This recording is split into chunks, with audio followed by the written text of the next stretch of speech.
the hardest one to pick, isn't it, Raymond? The first two games, you kind of think if you put money on it, you'd put money on Cardiff, but in the second game, there's a bit more could go wrong either way for each team, isn't there? There's a bit more could go right. Personally, I'd rather see Belfast win. I just don't. Sheffield, Graham, I know you keep going on, they just do enough to win, and they did exactly that against Nottingham after nearly blowing it in the first leg. I could see it going either way, but if I'm plumping for Belfast just now. Raymond, what about yourself? Well, I think certainly depending on what kind of Sheffield you get. I mean, they've proven it to be quite fragile in kind of long bursts. I think it's been a good 7 or 8 times that they've conceded either 4 goals in the first period or the third period. They've been quite fragile that way at times, and I think if they turn up to Belfast in that sort of fragile state, I don't think it'll be 4-0. I think it'll be 6 or 7-0 if that's going to be the case. But they've shown as well equally that they can really, really come out of the result when they need it, and they've proven more consistent. Despite not winning the league this year, they've beaten their points total from last year, so they've improved on that front as well, even though it's not improved their position at all. But yeah, I'm with you. I'd rather see Belfast win. I kind of quite like the style that Belfast bring to the table. I enjoy the style that Derek Walser is kind of bringing over there, and yeah, I think they're a more entertaining team as well. So I think Sheffield, they've got the roster on paper to do it, but sometimes, as I said, they've been kind of very fragile at times and conceded by the bucket loads. So on that basis, I'm going to side with Belfast to set up a Belfast and Devils final for me.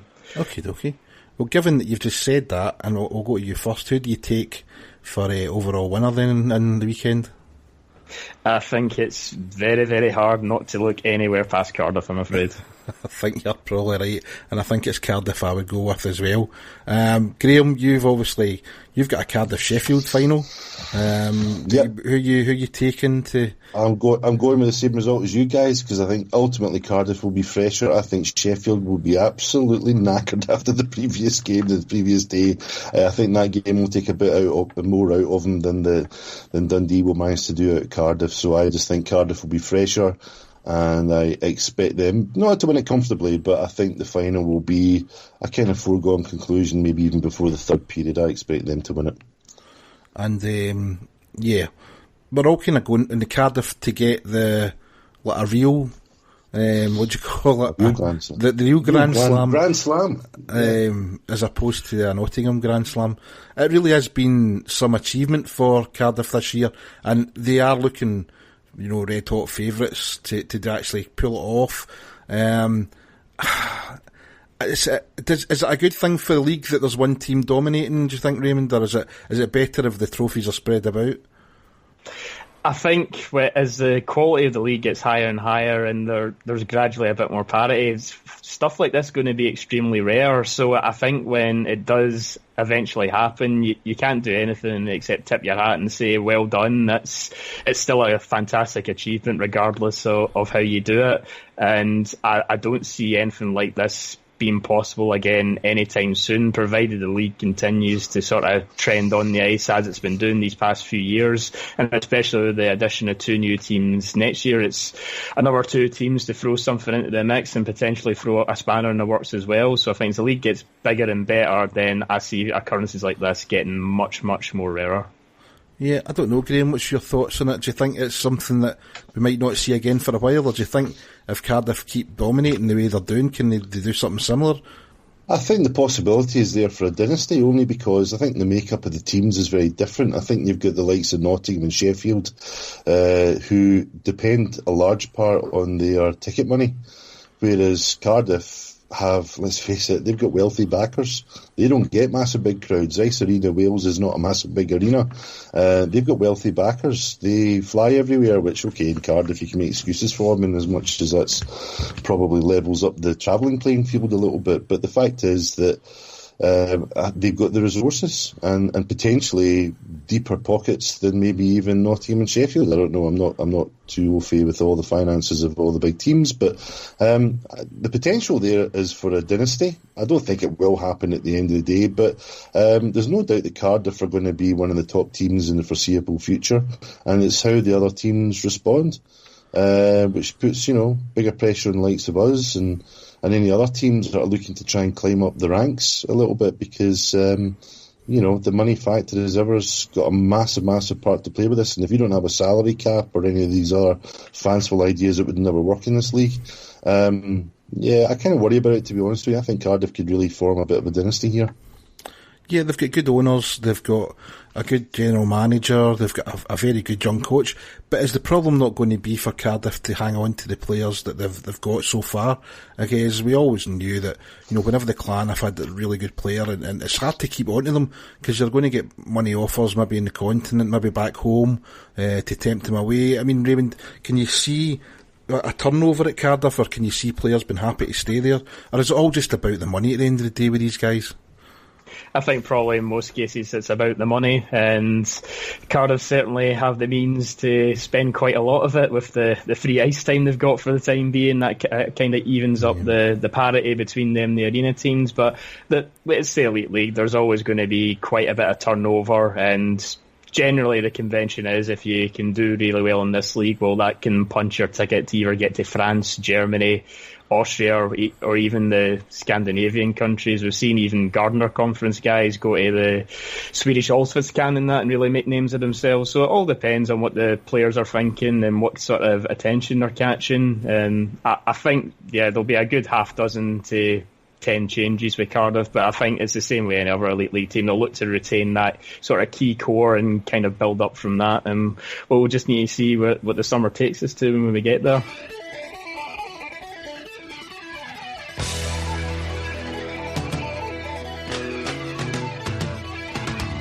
It's time for a weekly mugshot competition. As usual, we will put a picture of a current or former Clan player on Twitter. If you can identify that player, reply using the hashtag mugshot for a chance to win a limited edition Purple Army podcast mug.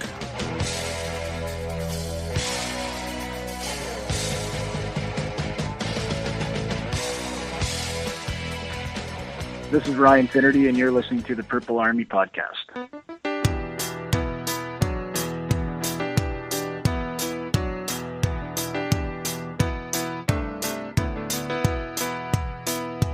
Just as I thought it was going all right, I found out I'm wrong when I thought I was right. It's always the same, it's just a shame, that's all. I could say day, and you'd say night. Tell me it's black when I know that it's white. Always the same, it's just a shame, and that's all.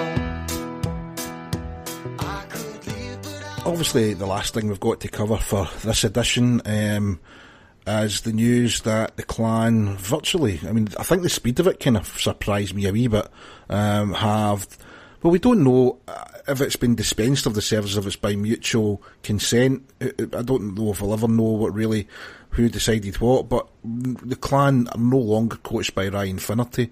I don't know. Ryan took over the team, April 2013, after the worst season of the short 3 seasons we'd had. It was a team in disarray. First season wasn't the best. His first season here, but what would you expect when he's just taken over? To me, his overall record, 135 wins, 114 losses.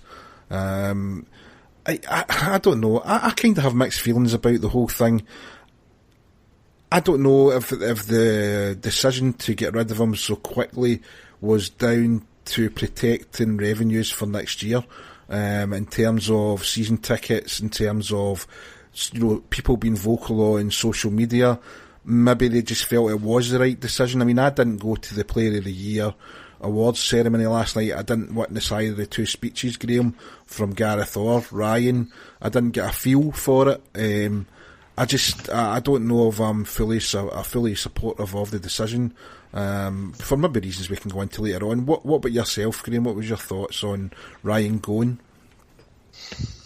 Well, as Ray and I were talking about with Murph the other night, I've had a chance to think about it a bit further. At the end of the day, the initial announcement was a shock, obviously, but then immediately I'm thinking, 4 seasons, and for all the reasons that we have discussed ad nauseum about the form of the team, it wasn't a complete surprise, but still, I mean, I always hankered after this aspect that with all the hard time that the Clan get because of all sorts of different reasons, the conference system, God knows what else, shopping centres, all that sort of stuff.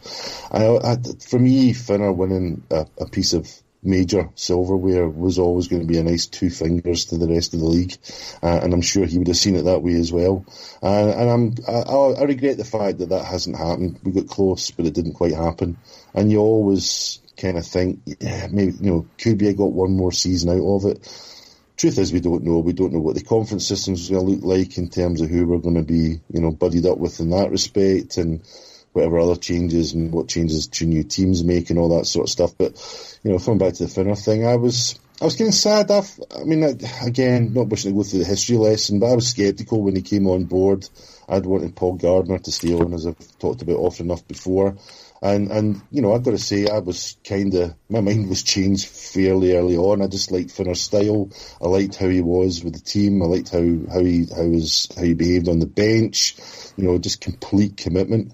And over the years that he's been here, and we've spoken to a lot of players, and the one consistent factor, and I'm sure it's not been the case for every single player that's ever played under him, but there's always been this underlying respect for Finner amongst the players, and that you have to look at that as being a major sign of how that guy does his job. And there's I've always said that most of the players in that dressing room at any one time will take a bullet for that guy. So you got to place a lot of emphasis on that. But yeah, shocked. I'm sad at the fact that it didn't work out in terms of major silverware.